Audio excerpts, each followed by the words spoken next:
everyone, welcome to RNG. I am Akuma, and this is going to be our second video regarding the new Devil May Cry Netflix series produced by Adi Shankar.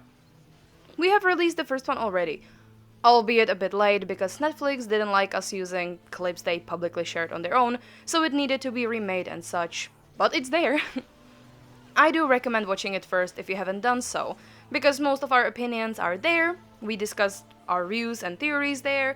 It was pretty much recorded freshly after finishing the anime, so there is most of the info from our side.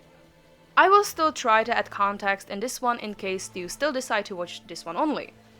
The reason why I thought making this video would be good is because it's been something over a week of us watching this. As of the time of writing the script, we had a lot of time to discuss it, watch or read some reviews, mold our opinions based on some things that we found out, etc, etc. Almost like an update on that video, but for the most part it's my own. It's no secret we both enjoyed the anime. Arak rated it 8 out of 10 and I did 7 out of 10. We both enjoyed the story, the vibe, music, action. It's in our opinion still a good show. We still have no issues with characters like Dante or the White Rabbit. Dante is just the same cringe, edgy goofball we expected and we loved his appearances. I know the biggest issue people have with him is the inconsistency regarding his strength, which I see where they're coming from, but I don't believe seeing Dante struggle at first would be necessarily a bad thing. He is young, inexperienced, oftentimes careless, with his guard down, and that's fine. He still has a lot of growth to do, which I hope we are going to see in the upcoming season. He can still put up a good fight and takes things seriously if the situation requires it. Rabbit himself is a great antagonist, even though he could have been much better if they didn't push the poorly done empathetic villain route and didn't change him from cool humanoid and bunny suit into a Resident Evil tyrant. Until the end, he was more than decent and his appearances were always joy to watch. A lot of that is supported by amazing voice acting, not only for the rabbit, but the entire cast. Say what you will, I don't get why people are gonna bitch at the choice of Johnny voicing Dante now. But he does a great job nonetheless, and I had an easy time accepting him since his voice was already familiar to the series. Complaining about it is just unnecessary nitpicking at this point. People complain that Dante is just Nero here, but at the same time, when DMC4 came out, people also complained that Nero is just Dante, so I don't get what the fuck they want anymore. The issue I started to see more over time is arguably the most controversial character in the show, which is Lady, aka Mary, aka Lieutenant Arkham, aka whatever insult everyone decided to throw her way. There are few issues I think both me and Arak agreed on, such as her excessive swearing being too much, although not as annoying as with Castlevania's Carmilla, not Camilla. The fact that Kalina Ann was heavily underused, and that her being called Lady lacks any kind of impact. Neither of us like her current armor as much as her casual outfit, because she rocked her look in all 3 games, but it's not that much of an issue. It's just an armor that the Darkcom mercenaries wore, so it made sense for us why she is wearing it.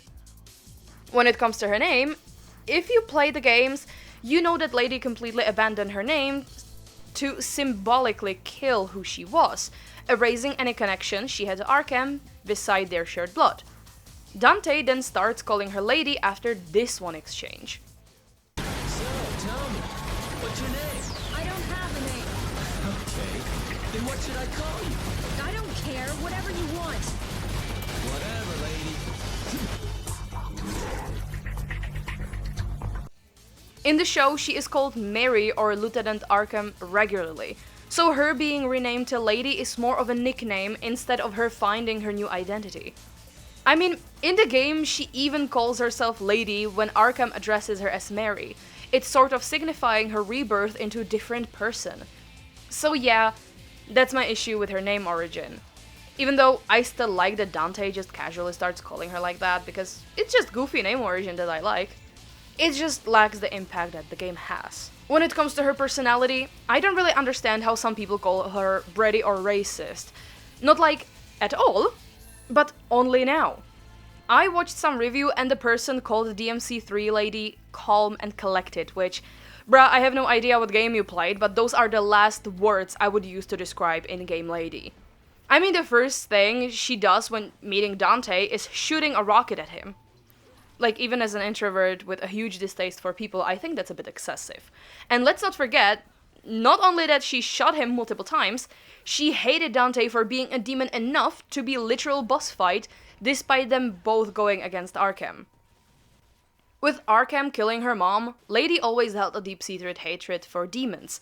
She saw Dante as just another monster incapable of human emotions, and only after Dante showed them towards the end, then she realized that while some demons are good, some humans can be worse than any demon. I think her hatred for demons still makes a lot of sense, even with Arkham dying in the flashback. He still killed Kalina Ann after falling into obsession with dark arts. Dante still can prove his humanity by caring for his family, while the vice president guy can show up the opposite. After she betrayed Dante, she saw the planes and such bombing the underworld and she looked utterly horrified. I sort of see why people have issues with Lady in Season 1. The build was pretty good until the show spat in our faces with the said betrayal. But they can still make her twist work well enough. They have the basis, and again, this is just the first season. From my point of view, it only solidifies the fast era where we treat media as fast food. We want to consume it quickly without much thought. But there is the issue. Lady in the game was just as insufferable and racist or whatever in the beginning, growing as the story goes. She was also just as demon racist in the 2007 anime, and her favorite word seemed to be bitch there. Somehow people are unable to accept that the story and person's growth expands over more than just 8 episodes, and assume that they should have already be done with her character, which I think is just very close-minded and sad way to look at it.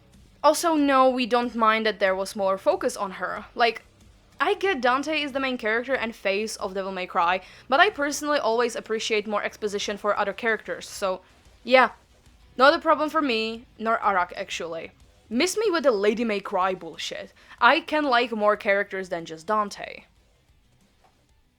Character that does make me a bit worried might be Virgil. While I am okay with the Plasma impersonating him at the start, I am a bit confused about him in Nilo Angelo form. Of course, this is non-canon show, so his own story has been changed probably. The thing is, we don't know about anything except that he is Nilo Angelo and that he serves Mundus. These two things altogether make sense in context of Devil May Cry 1, but it's hard to advocate for it here and now. There is a possibility that Mundus might have raised Virgil as a child soldier, but I don't really vibe with that. It would just feel really off. Me and Arak both have mentioned one possibility in our AAA Unscripted video about this. I mentioned that in Devil May Cry 3, there is a skin for Virgil called Corrupted Virgil, that replaces Virgil's Devil Trigger with Nilo Angelo form, which would actually fit perfectly here. Meaning that Virgil would be controlled and corrupted by Mundus and using the Black Angel as his Devil Trigger. Arak theorized Virgil is just playing along to get his way and betray Mundus when he no longer has need for him instead. Which wouldn't be out of character considering how quick he was to introduce Arkham to the business end of Yamato once the gate was opened. It wouldn't explain Nilo Angelo, but still in character for Virgil. I am somehow just really worried about this. Lady being a brat can still be redeemed and I am willing to wait what they do next. But if they decide to make Virgil serve Mundus voluntarily, I am going to fucking riot. Like, if there is like one thing that you can fuck up immeasurably, it would be completely going against the kind of character that Virgil is. If he would do this voluntarily, that would completely destroy anything that was set in the original lore. And just like my own little issue, I don't really like this Nilo. No issue with the armor or whatever, but I just really don't like the helmet. Like, bruh, where are his curtain bang horns? Seeing his face is cool, yeah, and you can rarely go wrong with what seems to be Barboot helm, but what about some kind of dramatic reveal to Dante? And why is he talking? There's so many questions in the open. I guess the only other person I saw shade thrown at is the vice president, whose name I promptly forgot. I saw people bitch about his fanaticism and such, which is nothing strange to the series. Also, I think this is mostly an American issue, maybe? I don't know. I'm not saying they couldn't be at least a bit more subtle about it, but quite frankly, I have never seen or talked to someone fanatically religious who would be subtle or somewhat hinged. At the same time, I haven't ever spoken to a religious fanatic who wasn't American, so yeah, that's my personal experience with people like that. And I'm not even going to pretend there isn't a bias. As I said, I was raised in a predominantly atheistic country and will lean towards scientific proofs over rants of people citing over 2,000 years old, outdated, and even mistranslated book. Also, I don't think having a fanatically religious American character is way too off, as there has already been a social commentary about the rise of religious cults in America in the form of Far Cry 5, and that issue isn't getting even close to fading. To me, I have seen way too many cases of people like that to call him unrealistic.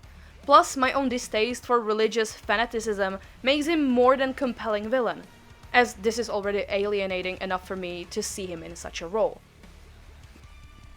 Also, when it comes to religion, you can't tell me it's unrealistic for him to act that way when we have way too many historical cases of people committing atrocities in the name of their god. And I doubt most of them were done in the name of Buddha, you know? And before you say I am being discriminatory right now, or whatever, I don't have an issue with religion as it is. I don't understand it, yeah. But in life, I adopted the live and let live mindset, so as long as your choices and beliefs don't affect anyone, and me in particular, and don't hurt anyone, do whatever you want, you know? By no means did I write this part of the script to look down on anyone religious or to demonize them. You see what I did there? Man, hire me for the show for real. Speaking of the vice president, politics. Major issue of the show for many people. I, myself, do enjoy some involvement of politics.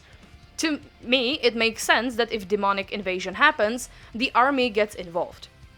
Existence of demons is already established in this universe, further supported by the Darko Mercs. So, I see no issue with it. Yeah. I also quite like the fact that US went for the invasion. Humanity is not the brightest species to walk the earth, despite what some say. I mean, we have Darwin Awards that award the stupidest deaths of the year, and that should be more than telling.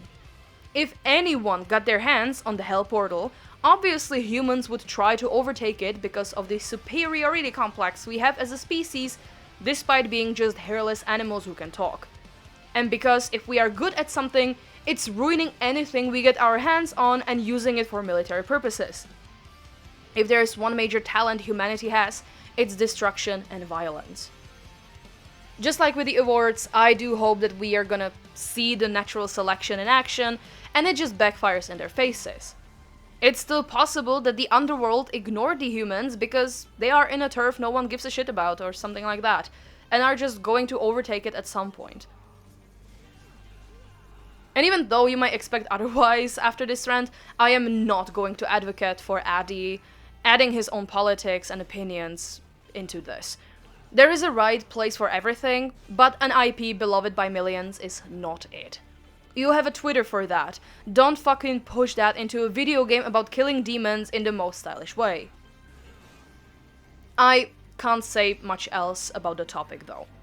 I have seen this compared to War on Terror and how blatant it is about America post 9/11, which, yep, I have no idea about. I am not American, plus I was born in 2001, so I have no personal idea about how that changed the world like mine or Arak's parents do. Considering that I don't give much shit about politics in general, let alone American ones, I am definitely not the proper person to speak on that matter. Maybe because I'm so disconnected from the politics, I don't see this as blatant as it might be. Yeah, I am just really far from the topic in general. Apparently, the music reflects the era, which I thought is simply because it fits the era when the games were released. Speaking of the licensed music, of course. Papa Roach, Limp Bizkit, Rage Against the Machine, Crazy Town, and Evanescence, which delivered absolute fucking banger, which I accept no slander of. That shit is an absolute masterpiece. Obviously, as expected, if you have one of the most angelic voices in the industry, provided by the absolute goddess that's Amy Lee. When it comes to quote-unquote new, non-licensed OST, I think it's worked great. It works great. I definitely did see the vibe of a reboot OST done by Comic Christ, and if there is one singular thing that the reboot done well, it's the fucking music. Plus, I am a nu metal fan. Of course, I do enjoy bopping my head to roll in, yeah. The only songs that I don't like and that don't make sense are the reused and remixed OSTs, which are not even worth to lick the boots of the original versions. Not only is it misplaced, but no way a remix becomes better than any of the originals, you know? Speaking of the Devil Trigger or Bury the Light remixes. The major politics part we didn't like are the demon refugees. Like, I get it, Sparta might not have been the only good person to waltz the fuck out of the evil club. Trish, Lucia, Bradley, or Modius, or however is his name pronounced, are perfect examples of that. But it should still be more rare, you know? Like, even the lesser ranking demons could have been done better than the oppressed low class from slums. I still like the way they were added to Lady's story and how their execution showed the brutality and radicality of Darkcom. But I'm just sort of tired of empathetic villains and shit. I think in the series where your main task is to kill demons almost indiscriminately, it's not a good choice to do this. Not to that extent, at least. Is it the worst adaptation out there? No. I still think it's pretty good for what it is. Its own take on the world of Devil May Cry, filled with amazing fights, more than decent animation, amazing voice acting, and premise trying to show that humans can be worse than any demon. The writing is absolutely not the greatest, but this is arguably still much better than many adaptations that I have ever watched. From Dramatical Murder, Corpse Party, or Higurashi When They Cry, which I happened to see only first season of and thought it's absolute garbage, so DMC isn't half as bad in my book. I accept that there is not gonna be only singular season, and I am more than willing to give them the time they need to flesh out the characters and improve on the writing. Also, not every build-up takes only 8 episodes. That's still pretty short time for some characters to fully mature. If anything, I can just enjoy the show for what it is. I never went into Devil May Cry expecting Stalker from Tarkovsky. I am not saying characters don't have any depth. That would be a lie, and there are many details in the story. But I still don't expect Nier Automata kind of heavy take on something, you know? We have to wait and see what Season 2 brings. Hopefully they will listen to a lot of criticism and improve on it. And as we near the end of this video, I will mention few things we both agreed we want to see in Season 2. As just around this time, we got confirmation that Season 2 is indeed coming. First thing, finishing Lady's arc in proper way. I mentioned I see her story as unfinished as of the end of Season 1, so hopefully the writing gives her more justice as she transitions into the character we all love from the games. And this also includes her iconic scar across her nose, like why is she not having it? I hope she will because it's a cute little detail I love about her. Same goes for Dante. I didn't mind focusing on Lady, but I would lie if I said I don't want more Dante. Duh.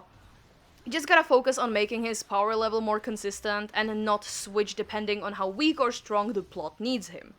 Our boy deserves some spotlight too, obviously. Considering the Ouroborosties, maybe Lucia could team up with Lady and help Dante get from his cryosleep. That would be cool in my book. Second thing, the Devil Arms. We had 4 boss demons in Season 1, if I count Agni and Rudra as singular, and beside Plasma, all of them are ones that give Dante a new devil arm. He did wield Agni and Rudra's swords briefly, but that's not enough. Also, I was still naively hoping to get Cavalier considering Dante fought him while on a bike and the pieces of his armor could fuse with it just like in-game, but we know how that ended. Large arsenal is essential part of Dante's combat style, so I certainly do hope we get at least some of them in the future. Third thing, I guess it's plural, I don't know, but it's Ebony and Ivory and Nell Goldstein. Nell was already mentioned as the gunsmith making guns for Darkom, if I recall, and after seeing the official art for Season 2, I am more than confident we are going to meet her. If you look up close, Dante already has his iconic weapon in hand, unlike in the one for Season 1. And in the previous video, I did mention that Dante breaking all the normal weapons is directly something from the DMC1 novel, where the same thing kept on happening, to the point of Nell making Ebony and Ivory for Dante. Netflix, make it happen. Fourth thing, a little wishful thinking, but it's actually Agni and Rudra. It's not like I would be too fond of these two and their anime versions, but my boys need some justice too. They just looked really uncanny with their heads intact, but both of them were beheaded as the cause of death. So that means they could come back in their full Dullahan glory. It's not something I would desperately need or anything, it can still be just like a nod to the fact that they do not have hats in the games, but it would still be nice. Fifth thing that surprisingly Arak mentioned is more Virgil, and especially some good fight with him, and that is pretty self-explanatory, I guess. Virgil is an absolutely amazing character, and having a good fight with him would be judgment not worthy. We both are, of course, high on copium that they won't fuck up on his character. And the last thing that I would want to see in the future, not necessarily in the anime only, is for many of the fans to learn how to fucking read. Because I got into way too many arguments where I just had to write like I would be talking to a mentally challenged 5-year-old. Sometimes I feel like no matter how simply I wrote my arguments as to why I liked aspects of the show, people didn't understand. Not the I do not understand your opinion type, but putting words I never said in my mouth type. It was very frustrating to even try to have a normal conversation. This actually ties to the last thing I would love to see in the future. Less toxicity in the fandom when it comes to the show. The overwhelming hate and toxicity towards not only the show, but anyone who even remotely enjoyed it, is unbearable. And it feels like the sweats of the community made it their life purpose to make sure you will never want to be a part of the community ever again. And it's quite honestly disheartening and sad. If you happen to like this adaptation, no matter how much money or time you have spent on these games, merch, cosplays, replicas and such, you will be called a mindless consumer and not a true fan. Which they suddenly created requirements for if you actually wanted to become one. In general, the gaming community is nothing but pure, unbridled rage and hatred towards literally anything. Be it Switch 2 and its upcoming games, the Duskbloods, the Minecraft movie, South of Midnight, and of course, this show as well. It seems to be almost an unwritten rule of nature that the biggest haters of something are its own community. I am not even remotely trying to tell anyone that their dissatisfaction is unfounded. I understand that the fans feel disappointed, cheated, betrayed, lied to, and disrespected. You have any right to be. I get it, and I am not trying to make you change your opinion to suddenly say that this anime was peak. It is only natural that you would want only the best for one of your beloved series that might be very important to you. The backlash just got excessively out of hand, to the point that the diehard elitist fans are attacking anyone who doesn't hate the anime with the same passion as they do. Any newcomer who might have been introduced to the series via this adaptation is a tourist who shouldn't be taken seriously. And again, if you're a genuine fan of the series, you're suddenly reduced to a mindless consumer of anything that has the DMC branding, no matter how valid your opinions might be. It's full-on civil war in the community, which makes every bit of both valid criticism and moments of enjoyment just some form of ammunition we use against each other. I don't want to hate this anime, or anything with the DMC name slapped on it. Instead of joining the bandwagon of insults and toxicity that would compare to an offspring of Blighttown and the 2001 anthrax outbreak, I wanted to remain hopeful that the show is going to be redeemed. No, I don't think I am a better person or anything. In fact, I still think I'm kind of an asshole. And I know my opinions, for example about the vice president, are going to piss some people off. But I suppose that's inevitable. I don't know how to end this video, or what the point really was. I still hope this video was somewhat enjoyable. Like, subscribe, comment for the algorithm. How do you feel about the show? What are your issues, or what did you maybe like? Let's talk about DMC in a healthy way.